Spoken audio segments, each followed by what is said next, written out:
Avant de plonger dans cette histoire incroyable, pensez à vous abonner à la chaîne et à activer la cloche. Ici, chaque récit a quelque chose à dire, et vous ne voudrez pas en manquer un seul.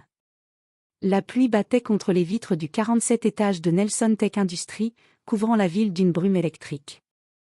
À l'intérieur du bureau principal, un silence presque religieux régnait, seulement brisé par le claquement nerveux d'un stylo contre une table en verre. Mark Nelson, PDG de l'une des entreprises technologiques les plus influentes du pays, tournait en rond comme un lion en cage. Ses yeux bleus, habituellement perçants et pleins d'assurance, étaient cette fois empreints d'une inquiétude profonde. Sur l'écran devant lui clignotait l'agenda du jour. 9 heures, réunion stratégique avec la délégation chinoise. 10h45, négociation finale avec les investisseurs allemands. 14 heures, signature du contrat de 500 millions de dollars américains. C'était la journée la plus importante de l'histoire de son entreprise. Et tout était sur le point de s'effondrer. Quelques minutes plus tôt, son assistant avait couru dans son bureau, le visage livide. Mark, le traducteur vient d'être hospitalisé. Malaise cardiaque. Il ne pourra pas venir. Mark avait senti son estomac se contracter. Sans traducteur, impossible de négocier. Impossible de comprendre les nuances, les sous-textes, les pièges diplomatiques. Impossible de rassurer des partenaires exigeants qui valorisaient la précision plus que tout. Et surtout, impossible de signer ce contrat colossal qui devait sortir l'entreprise d'un gouffre financier causé par une année catastrophique. Il lança une main dans ses cheveux, la voix tremblante. « Vous avez appelé un remplaçant ? Tous sont pris, monsieur. Certains sont même à l'étranger. Personne ne peut arriver à temps. » Dans le hall, les employés murmuraient déjà. S'il perd ce contrat, Nelson Tech est fini. Le marché doit déjà sentir la panique. Mark serra les dents. Il avait hérité de l'entreprise de son père, un homme qui lui répétait toujours. Ne laisse jamais une faiblesse te faire perdre ce que tu as construit. Mais aujourd'hui, cette faiblesse était linguistique, et totalement hors de son contrôle. Il frappa du poing sur le bureau. Bon sang, il nous faut quelqu'un. N'importe qui. Son assistant baissa la tête. Personne ne parle mandarin et allemand ici. Personne sauf le traducteur. Un silence lourd tomba dans la pièce. Mark sentit la panique l'envahir. Le temps filait. Chaque minute sans solution rapprochait Nelson Tech de la faillite. C'est alors qu'un bruit anodin, presque déplacé dans ce chaos, retentit dans le couloir. Le bip d'un scanner de réception, suivi de la voix douce d'une jeune femme. Livraison urgente pour le 47 étage. Personne ne leva la tête. Personne ne savait que dans quelques secondes, cette voix sortirait Mark Nelson de l'abîme. Cette voix était celle de Emily Carter, 26 ans, livreuse, invisible pour le monde des puissants. Et pourtant, dans son sac, entre deux formulaires de livraison, elle portait un talent que personne ne soupçonnait. Un talent capable de sauver un empire. Le hall gigantesque du siège de Nelson Tech bourdonnait d'une agitation frénétique. Des assistants couraient dans tous les sens, des téléphones sonnaient sans arrêt, et les portes de l'ascenseur s'ouvraient et se refermaient comme des battements de cœur paniqués. Au milieu de cette tempête humaine, Emily Carter tenait son carton contre elle, avançant prudemment pour ne pas gêner les employés en costume qui la frôlaient sans même la regarder. Elle connaissait cet environnement, des tours de verre où les livreurs étaient invisibles, où personne ne se souvenait de votre prénom, où vous étiez juste la fille avec le colis. Mais aujourd'hui, elle sentait que l'atmosphère était différente, presque électrique. Elle s'approcha de la réceptionniste, Sophia, qui paraissait au bord des larmes. « Livraison pour le PDG », dit Emily doucement. « Posez-le là », répondit Sophia, puis elle soupira profondément. Emily hésita. « Est-ce que tout va bien ?» Sophia écarquilla les yeux, comme surprise que quelqu'un ose poser la question. « Non, pas du tout. Le traducteur de Monsieur Nelson vient d'être hospitalisé. La délégation chinoise arrive dans moins de 20 minutes. Et sans traducteur ? » Elle ne termina pas. Elle n'avait pas besoin de le faire. Emily sentit son cœur faire un bond. « Mandarin ?» murmura-t-elle instinctivement. « Oui. » Et plus tard, une délégation allemande. C'est un désastre. Émilie déglutit. Mandarin et allemand. Deux langues qu'elle maîtrisait parfaitement. Deux langues qu'elle n'avait plus utilisées professionnellement depuis la mort de sa mère, quand sa vie avait déraillé et qu'elle avait abandonné son rêve d'être interprète pour payer les factures. Une petite voix en elle chuchota. Tu pourrais les aider. Mais une autre, plus dure, répliqua. Tu n'es pas à ta place ici. Tu es une livreuse. Ils vont rire de toi. Elle se mordit la lèvre. Elle se souvenait encore de l'humiliation de son ex, qui riait quand elle traduisait des films. Arrête de faire la maligne. C'est pas avec ça que tu vas réussir dans la vie. Mais dans le hall, elle entendit un cadre crier. Sans traducteur, on perd tout. Les mots frappèrent Émilie comme une décharge. Elle respira profondément. Elle posa le carton. Puis avança, le cœur battant dans sa poitrine. Dans la salle vitrée au fond, elle vit Mark Nelson, la légende de Nelson Tech, le PDG que tout le monde admirait et craignait à la fois. Il parlait avec énergie, presque affolé, entouré de 5 vice-présidents qui se renvoyaient la responsabilité comme des enfants pris en faute. Émilie inspira profondément, ses mains légèrement tremblantes. Elle s'approcha et frappa doucement à la porte ouverte. Mark se retourna brusquement. Oui. Monsieur, je suis Emily Carter, livreuse. Et, je crois que je peux vous aider. Les cadres échangèrent un regard confus. Mark fronça les sourcils. M'aider? Comment? Émilie déglutit. Puis, avec un courage qu'elle ne savait même pas posséder, elle répondit. Je parle mandarin et allemand. Couramment. Un silence glacé emplit la pièce. Un des vice-présidents éclata. Une livreuse? Traductrice? C'est une blague? Émilie ne baissa pas les yeux. Pour la première fois depuis longtemps, elle se tint droite. Mark, lui, ne riait pas.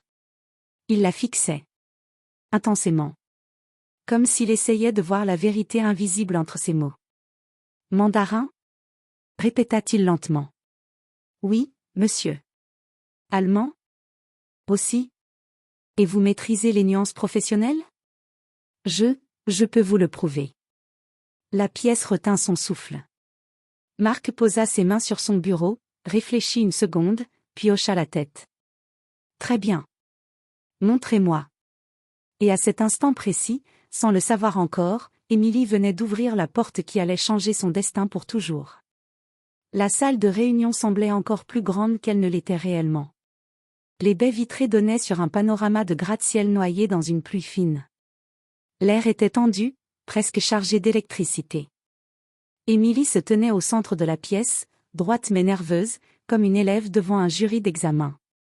Face à elle, 5 cadres, bras croisés, mine sceptique. À côté d'eux, Mark Nelson, observateur, intrigué, presque méfiant. L'un des vice-présidents, M. Hawkins, ricana. Très bien, mademoiselle Carter. Puisque vous dites parler mandarin, prouvez-le. Traduisez ça. Il posa un dossier épais devant elle, un document de négociation complexe, rempli de termes techniques, de clauses financières et d'annotations en anglais. Un piège. Un test impitoyable. Une manière de la faire tomber dès la première phrase. Émilie effleura les pages du bout des doigts. Sa mère lui avait appris que traduire, ce n'était pas seulement changer de langue, c'était comprendre l'âme des phrases. Elle inspira profondément, et d'une voix claire, elle se mit à lire et traduire. Selon la proposition révisée, Nelson Tech offrirait. Suivi immédiatement de sa version en mandarin, précise, fluide, naturelle. Les mots coulèrent comme une rivière calme. Les tonalités étaient justes. Les expressions parfaitement adaptées au contexte du business. Le silence tomba. Hawkins déglutit, surpris malgré lui. Un autre vice-président chuchota. C'est impeccable. Mark, lui, ne quittait pas Émilie des yeux. Il y voyait quelque chose qu'il n'avait pas prévu. Une maîtrise totale, mais aussi une confiance fragile qu'elle construisait seconde après seconde. Très bien, dit Mark doucement. Et en allemand? Émilie sentit une chaleur familière l'envahir. Elle avait appris l'allemand avec sa mère pendant un voyage de 6 mois à Munich. Des souvenirs heureux. Elle reprit le même passage, puis le traduisit en allemand, avec une précision chirurgicale, une structure impeccable et un accent presque natif. Les cadres se regardèrent, désemparés. Un d'eux murmura. Si elle se trompe, ce n'est certainement pas ici. Émilie referma le dossier, calmement. Marc s'avança alors, croisant les bras.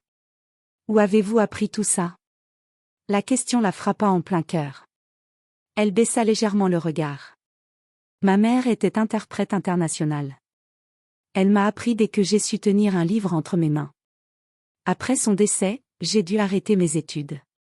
Les factures, monsieur, elles ne parlent qu'une seule langue. Un murmure gêné parcourut la salle. Marc resta silencieux un moment. Puis il demanda, avec une sincérité surprenante. Émilie, vous comprenez ce que cette réunion représente? Oui, monsieur. Et vous êtes prête à assumer la responsabilité d'un contrat de 500 millions de dollars? Je suis prête à faire de mon mieux. Et je ne vous laisserai pas tomber.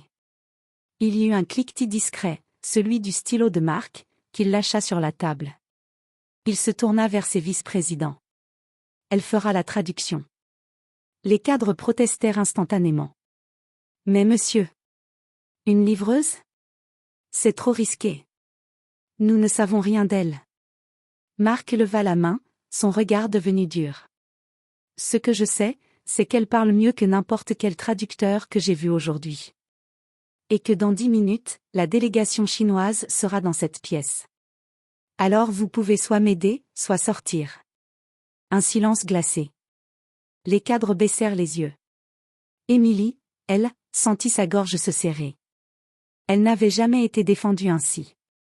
Marc se tourna vers elle, son expression redevenue plus douce. Émilie Carter, bienvenue dans l'arène. Et tandis qu'elle prenait place à côté du PDG, une pensée fulgurante traversa son esprit. Je n'ai peut-être jamais été invisible. J'attendais juste que quelqu'un me regarde. La porte de la grande salle de conférence s'ouvrit dans un souffle, et la délégation chinoise entra avec une précision presque militaire. 3 hommes, 2 femmes, costumes impeccables, expressions fermes et mesurées. Ils s'attendaient à un protocole sans faille. Ils venaient négocier un contrat gigantesque. Ils ne toléraient ni improvisation ni faiblesse. Lorsque leurs regards se posèrent sur Émilie, une jeune femme en uniforme de livraison, debout à côté du PDG, un malaise subtil se propagea instantanément. Le chef de la délégation, M. Liang, ajusta ses lunettes. Monsieur Nelson, is this your interprété? Demanda-t-il en anglais, légèrement surpris. Marc répondit calmement. Yes. Miss Carter is your interprété today. Les yeux de Liang se plissèrent. Un autre délégué chuchota quelque chose, visiblement sceptique. Émilie sentit la pression monter dans sa poitrine. Ses mains tremblaient légèrement sous la table, mais son regard restait fixé devant elle. La réunion commença. Le premier document fut posé sur la table, un rapport technique complexe que même certains cadres peinaient à comprendre. Liang commença à parler, rapidement, précisément, dans un mandarin professionnel, froid comme une lame. Émilie traduisit sans attendre. Chaque phrase. Chaque nuance. Chaque terme technique, sans jamais hésiter. Les voix s'échangèrent. Rythme rapide. Ton tendu. Stratégie subtile. Et Émilie suivait tout. À un moment, Liang fit exprès de glisser une expression idiomatique difficile, presque impossible pour quelqu'un sans expérience culturelle profonde. Émilie sourit légèrement. Et la traduisit parfaitement, avec la bonne adaptation contextuelle. Le stylo de Marc s'arrêta dans sa main. Il la regarda, incrédule. Un silence bref, surpris, parcourut la délégation chinoise. Liang hocha lentement la tête. Your interprété, is impressive. Émilie sentit la chaleur lui monter aux joues. Mais elle continua, imperturbable. Puis arriva le point le plus sensible du contrat. Les droits de distribution internationale. Un passage où chaque nuance pouvait coûter ou rapporter des millions. Les Chinois se parlaient entre eux, 3 conversations en parallèle, rapides, techniques, parfois presque chuchotées. Mais Émilie suivait tout. Et quand elle traduisit, elle resta calme, posée, rigoureuse. Même Marc avait du mal à suivre ce niveau d'intensité. À un moment, Liang se tourna directement vers elle, pas vers Marc, et dit en mandarin. « Pensez-vous que cette clause avantage vraiment votre entreprise? Soyez honnête. » Une question piège. Une question qui n'était pas censée être traduite. Une question pour tester sa loyauté. Émilie répondit, en mandarin. Droit dans les yeux. Je crois que l'accord doit être juste pour les deux parties, sinon il ne durera pas. La salle se figea. Un traducteur standard n'aurait jamais osé répondre. Mais elle n'était pas standard. Liang resta silencieux un long moment. Puis il sourit pour la première fois. C'est une bonne réponse. Il se tourna vers sa délégation, prononça quelques mots. Puis vers Marc. Monsieur Nelson, we accept your revised term. Marc eut un mouvement de recul, comme si les mots n'étaient pas réels. You accept? Yes. Because your interpreter understand more than word. She understands intention. Émilie sentit son cœur exploser dans sa poitrine. Après 2 heures intenses, la réunion prit fin. La délégation chinoise se leva pour partir, et à la surprise générale, Liang vint serrer la main d'Émilie en premier. You are extraordinary. Remembédette. Elle resta muette, secouée, presque tremblante d'émotion. Quand la porte se referma enfin derrière eux, une explosion de soulagement secoua la salle. Un vice-président lâcha. On vient vraiment de signer avec eux. Mais comment? Marc se leva lentement et fit quelques pas vers Émilie. Il s'arrêta juste devant elle. Émilie. Vous venez de faire ce que même un interprète professionnel n'aurait pas osé faire. Il marqua une pause, cherchant ses mots. Vous venez de sauver cette entreprise. Émilie sentit ses yeux picoter. Elle baissa la tête, incapable de prononcer un mot. Mais Marc ajouta d'une voix basse, presque admirative. Et la journée n'est pas finie. Les Allemands arrivent dans 1 heure. Elle releva la tête. Ses mains ne tremblaient plus. Alors je serai prête, monsieur. Et pour la première fois de sa vie, Émilie Carter avait l'impression d'être exactement là où elle devait être. La délégation allemande venait de quitter la salle de réunion, le contrat fraîchement signé, leur sourire discret trahissant la satisfaction d'un accord parfaitement mené. Une autre victoire. Grâce à elle. Grâce à Émilie Carter. Il était presque 16 heures. Le siège de Nelson Tech retrouvait lentement son calme après une journée d'une intensité inimaginable. Mais au 47 étage, tout le monde savait que quelque chose ou plutôt quelqu'un venait de changer l'histoire de l'entreprise. Dans le couloir, les cadres observaient Émilie passer. Le matin même, ils ne la voyaient même pas. Maintenant, ils la regardaient avec un mélange d'admiration, de respect et d'incrédulité. Mais Émilie, elle, ne réalisait pas encore ce qu'elle venait de réussir. Elle se contentait de respirer profondément, la tête encore pleine de conversations en mandarin et en allemand, les tournures, les nuances, les stratégies. Son cœur battait vite. Elle n'arrivait pas à croire qu'elle venait de traduire des négociations valant près d'1 demi-milliard de dollars. Étoile blanche moyenne le moment où tout bascule. Émilie? La voix de Marc résonna derrière elle. Elle se retourna, un peu surprise. Le PDG se tenait dans l'encadrement de son bureau, chemise légèrement froissée, cravate desserrée. L'homme d'habitude si sûr de lui semblait, humain, presque vulnérable après ces heures éprouvantes. Venez. J'aimerais vous parler. Émilie entra dans le vaste bureau. La vue sur la ville était spectaculaire, mais elle n'y prêta même pas attention. Marc referma la porte derrière eux, puis se tourna vers elle. Il la regarda longuement.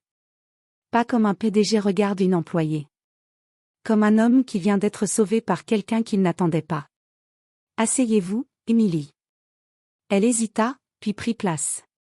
Marc inspira profondément. Je vais être direct. Ce que vous avez accompli aujourd'hui relève du miracle.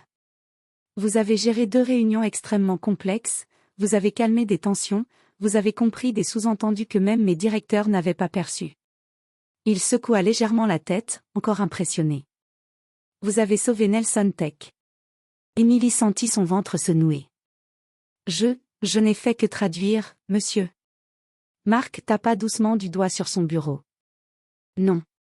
Vous avez bien plus fait que ça. Vous avez créé un pont. Vous avez intuitivement compris ce que chaque partie voulait réellement dire. Et vous l'avez transmis avec une justesse incroyable. Il la regarda d'un air sérieux. Émilie, vous n'êtes pas une livreuse. Vous êtes une linguiste exceptionnelle. La gorge d'Émilie se serra. Elle avait attendu toute sa vie que quelqu'un dise ces mots. Personne ne l'avait jamais vue comme ça. Jamais. Étoile blanche moyenne la proposition. Marc fit glisser un dossier devant elle. Un dossier portant le logo officiel de Nelson Tech. Ceci est un contrat de travail officiel. Émilie le regarda, les mains tremblantes. Je veux que vous deveniez la responsable du département linguistique et relations internationales. Temps plein. Salaire à 6 chiffres. Assurance complète. Bureau ici au 47 étages. Équipe à construire. Émilie cligna des yeux, choquée. 6 chiffres. Mais monsieur, je ne suis qu'une. Non. La voix de Marc se fit plus ferme. Vous êtes Émilie Carter. Celle qui a sauvé un contrat de 500 millions de dollars. Celle qui parle 4 langues avec une maîtrise que je n'ai jamais vue. Celle qui a su imposer le respect face à 2 des délégations les plus exigeantes au monde. Il pencha légèrement la tête. La seule question qui reste est, êtes-vous prête à accepter ce que vous méritez vraiment? Le cœur d'Émilie se mit à battre si fort qu'elle crut l'entendre. Elle repensa à ses livraisons sous la pluie. Aux clients qui ne la regardaient jamais. À son ex qui lui disait qu'elle ne ferait jamais rien de sa vie. À sa mère, qui lui répétait. Le monde comprendra ton talent le jour où tu oseras te montrer. Émilie releva les yeux. Ses doutes s'effacèrent. Son avenir s'éclairait enfin. Oui, monsieur. J'accepte. Marc sourit, pas le sourire froid d'un PDG. Un vrai sourire, sincère, presque fier. Bienvenue à Nelson Tech, Émilie. Ce fut le moment exact où la vie de la jeune livreuse changea pour toujours.